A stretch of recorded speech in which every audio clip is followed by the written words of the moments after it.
Meet Dave. Dave's been working at his company for 25 years, but has just decided to retire.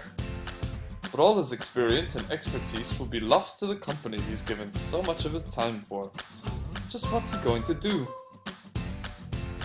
Meet Sue. This is Dave's replacement.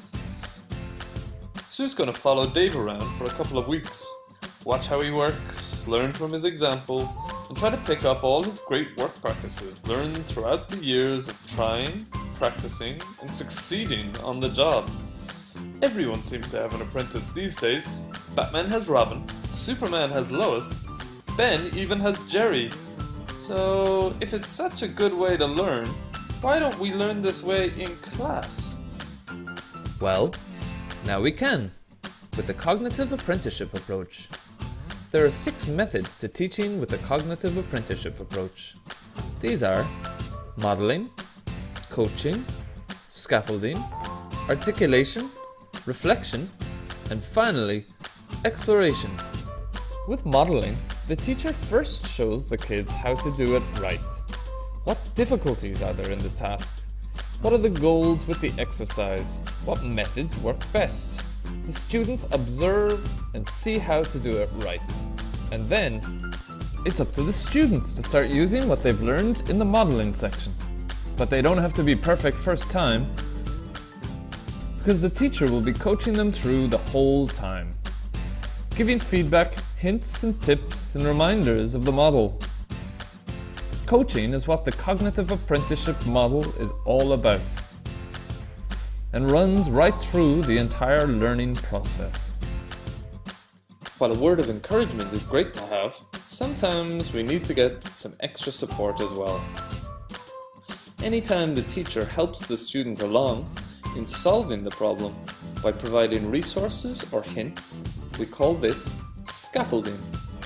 To scaffold correctly, the teacher must be aware of his or her students' abilities at the task, so that as students become more confident, the scaffolding can be removed. So that the students are able to fully understand the more abstract nature of the material they are learning, the cognitive apprentice model lays out 3 additional stages to further cement the learning process.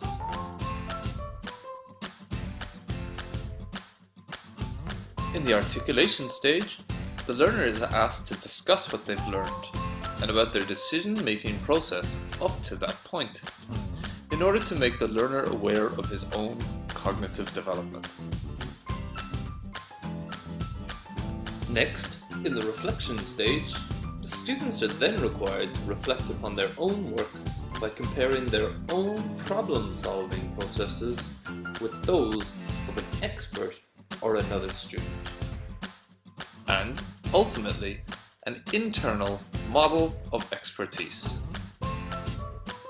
Finally, the students are able to explore the topic at hand to a wider extent and to set and discover new challenges for themselves.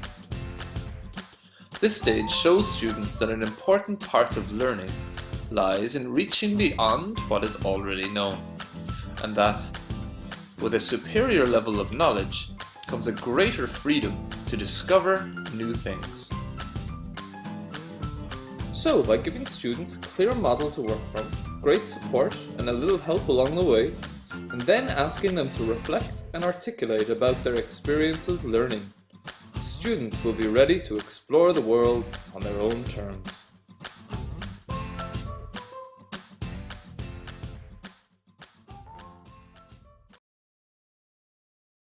Created using powtoons.